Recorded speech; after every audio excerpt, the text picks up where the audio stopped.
Hi guys, in this video we'll be doing paper 2 from June 2017, and question 1. We start with the percentage. We're given the percentage, a class percentage of everyone who wrote the test, and the frequency. So one person got between 20% and 30%, two people got between 30% and 40%, and so on and so forth. So we are asked to draw an ogive. So we know that first we have to get our cumulative frequency so that we can get our y. And so we do. So it's 1. 1 plus 2 is 3. 3 plus 3 is 6. 6 plus 9 is 15. 15 plus 12, 27. 27 plus 10 is 37. 37 plus 9, 46. And 46 plus 3 is 49. And now we are ready to plot our ogive. We know that how we're going to plot is our first point is going to be 0 and 20. And then our next point is going to be 30 and 1, 40 and 3, 50 and 6, 60 and 15, 70 and 27, 80 and 37, 90 and 47, 149. When we plot it, this is what we get. An ogive that looks like that. And the question is, how many learners will get 75% or less for the test? And we see that 75% is approximately over here. So we just draw it and we map it to its corresponding y value, and then we get that approximately 37 students will get less than 70% or 75% or 75%. So let's go to question 2. Question 2 gives us a whole data set of numbers. So 12.3, 15.2, 16.7, 18.2, 18.2, 20.5, and so on. And it asks us to give the 5 number summary. So the minimum value, the numbers are already sorted. So the minimum value is obviously 12.3. Q1, the lower quartile, quartile 1, is n plus 1 divided by 4. N is 15. 15 plus 1 divided by 4 is 16 divided by 4, which is 4. So the number is at position 4. It's not 4. So we count 1, 2, 3, 4. There we go. There's our number. So Q1 is equal to 18,2. And the same for Q2. Now this is 16 divided by 2, which is 8. This number is also at position 8. So Q2 is equal to, this was 4, 5, 6, 7, 8, 23,1. And then we say 3 times 16 divided by 4 for quintile 3. And that gives us position 12. So this was 8, 9, 10, 11, 12. And that is Q3 is equal to 34,7. And our maximum value is this one. So it's 40,2.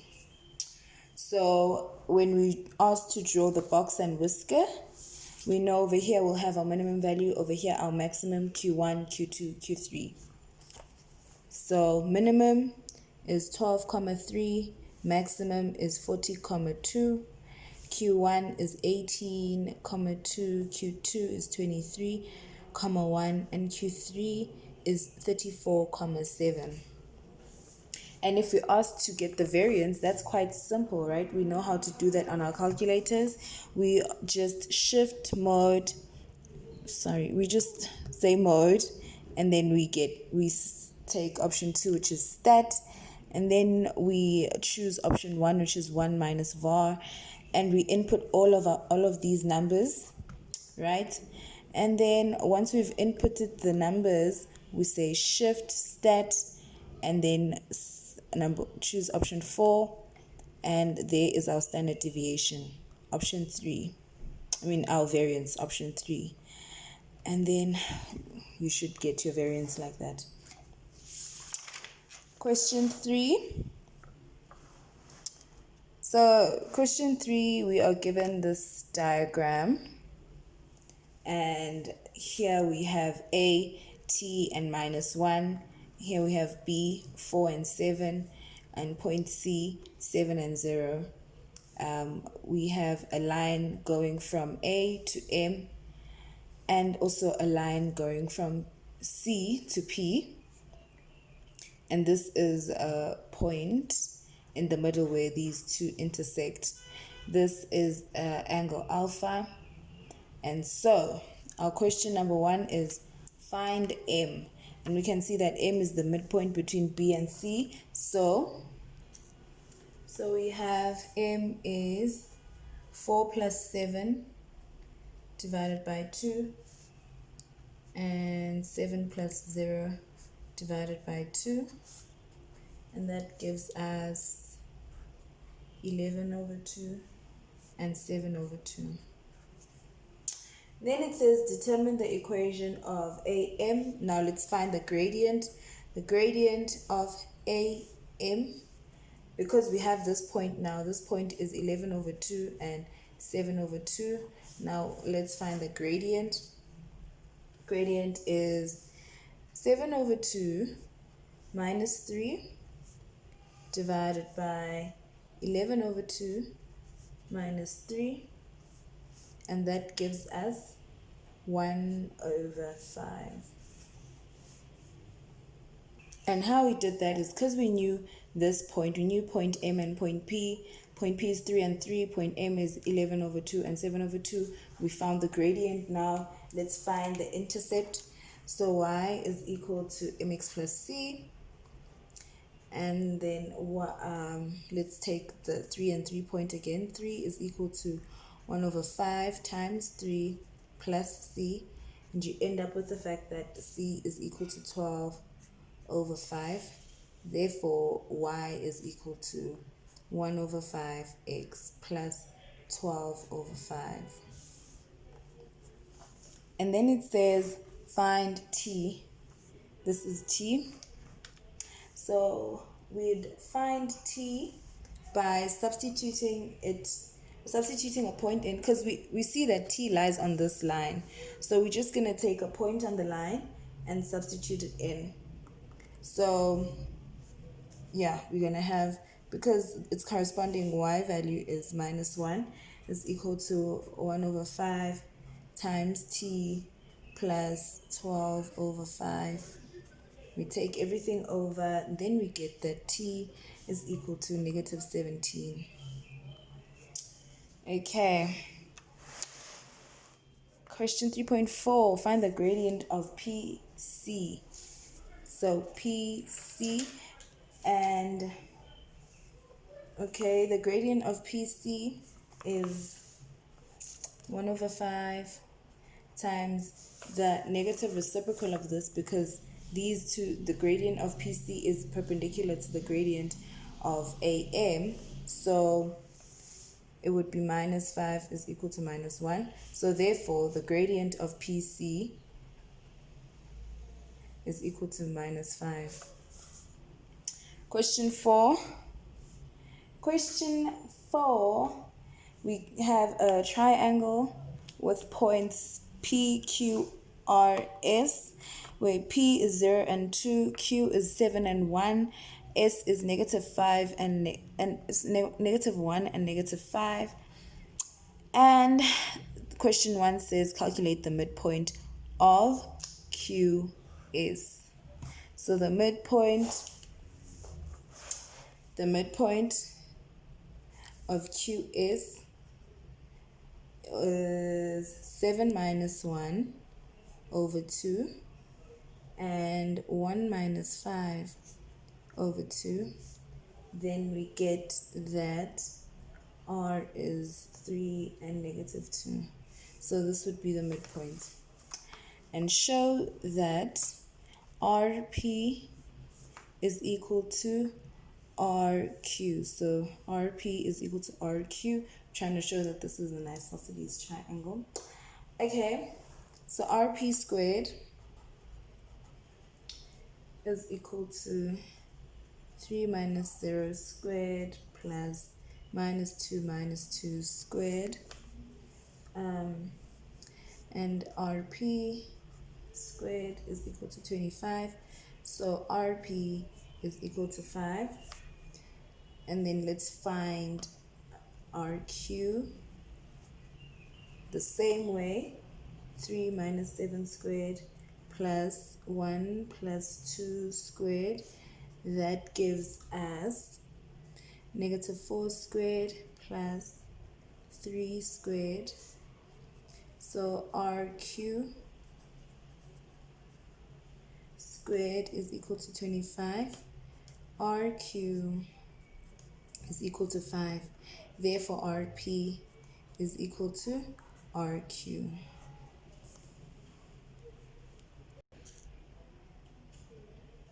And the next question asks, why is SPQ equal to 90 degrees? So why this angle is equal to 90 degrees?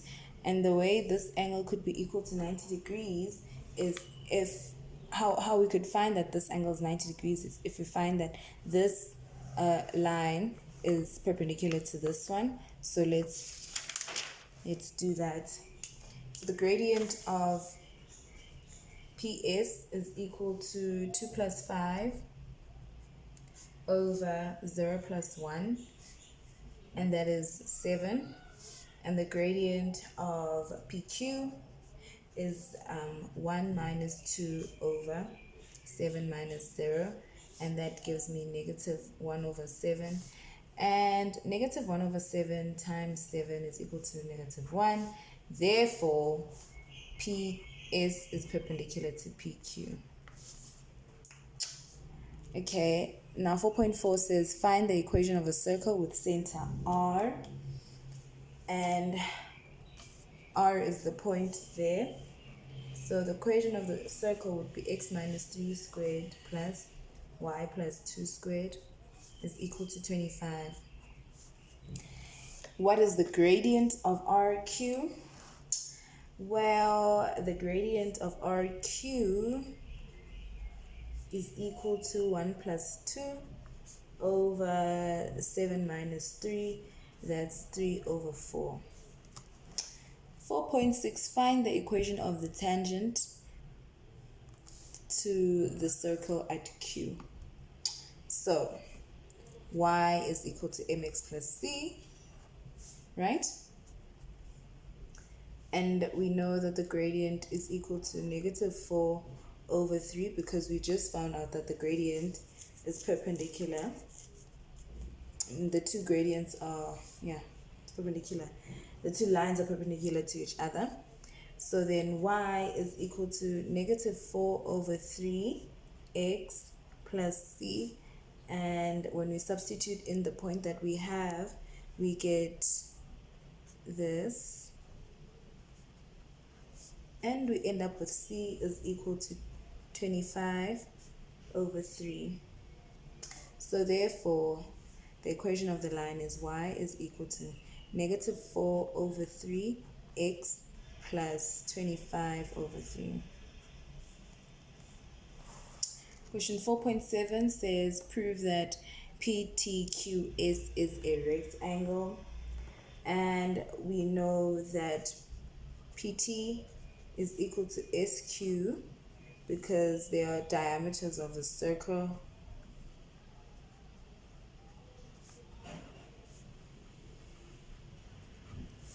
And so therefore PQTS is a rectangle.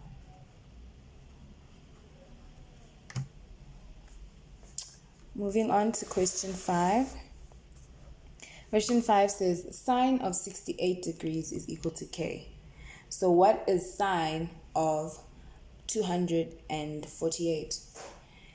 Do we see that this is the same as saying sine of 180 degrees plus 68 degrees?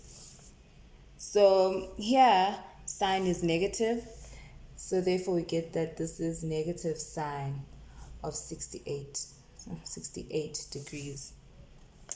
And then here it says cos of 68. Then it changes to sine of 22 degrees. Now we've got 5.2, we've got 10 over 150 degrees times sine of 300 times cos of 80 over cos of 225 times sine of 135 times sine of 10. Okay, so this is 10 of 180 degrees minus 150 degrees times sine of 360 degrees minus 60 degrees times, we can change this to sine of 10 all over cos of 180 degrees plus 45 degrees times sine of 180 degrees minus 45 degrees times sine of 10. We see that these can cancel. So we are left with negative tan of 30, because tan is negative in this quadrant, negative tan of 30 degrees times negative sine, because sine is negative in the fourth quadrant, negative sine of 60 all over negative cos of 45, because this is in the third quadrant, cos is negative there, and times by sine of 45, sine is positive there. So what we can do is we see that we have these special triangles, and when we find the angles according to the special triangles, we get that negative tan of 30 is 1 over root 3 times root 3 over 2, because that's sine of 60 all over negative 1 over root 2 times 1 over root 2, and this is all just equal to negative 1. And we are done. 5.3 is an identity. It says cos of 2x plus 1 over sine of 2x plus times tan x is equal to 1 over tan squared x. So we obviously want to take the more complicated side and simplify it to the easier looking side. So let's take the left hand side. So the left hand side is cos of 2x plus 1 over sine of 2x tan x. That is equal to, so cos of 2x is equal to 2 cos squared x minus 1 plus 1 over sine of 2x is 2 sine x cos x times tan x, which is sine x over cos x. Our cos x's cancel, plus 1 minus 1, that cancels. So we are left with 2 cos squared x over 2 sine squared x. And then, okay, these 2's cancel. We have cos squared over sine squared.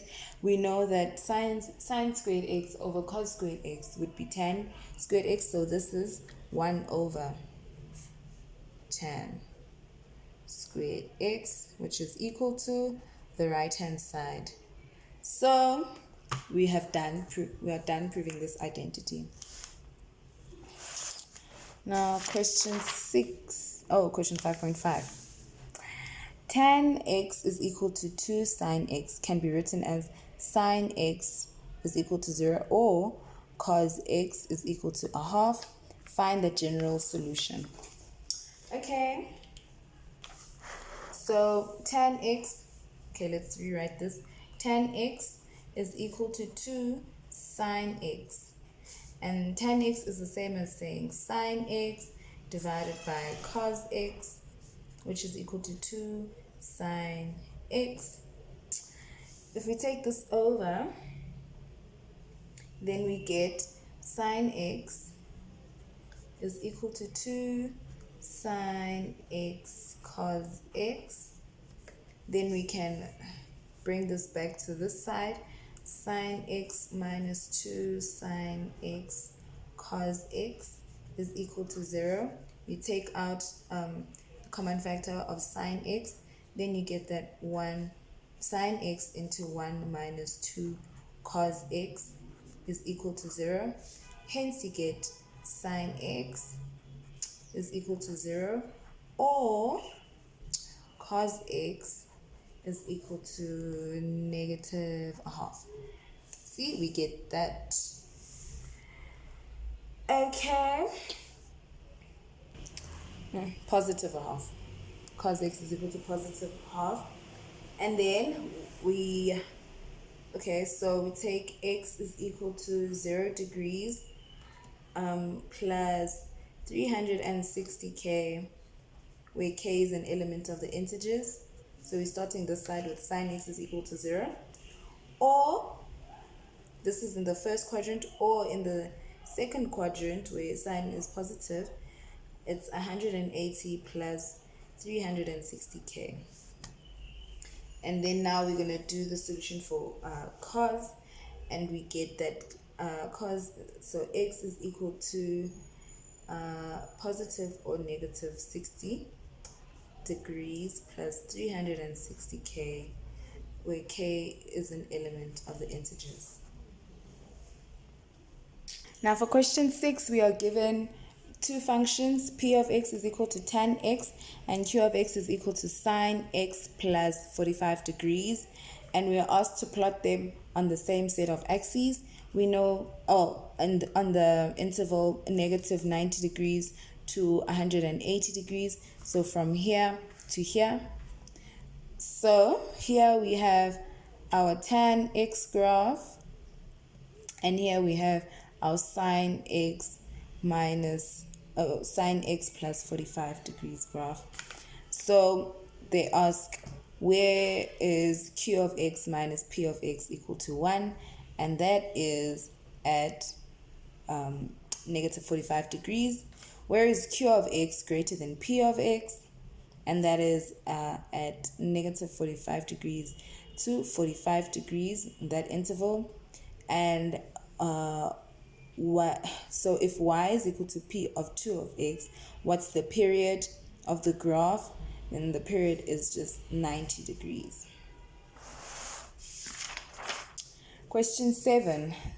We are given this diagram and we are asked to find, okay, so in this diagram we have A, B, C, and D, and we are given Y over here, K, D, H, and C, and this is Z.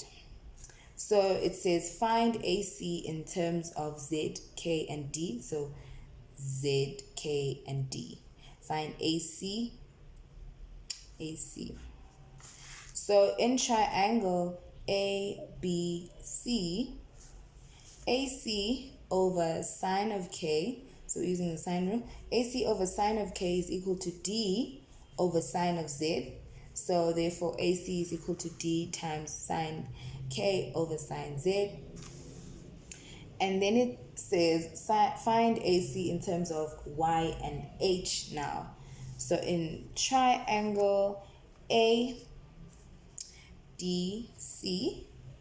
then AC is equal to 1 over tan Y, and then AC is then equal to H over tan Y.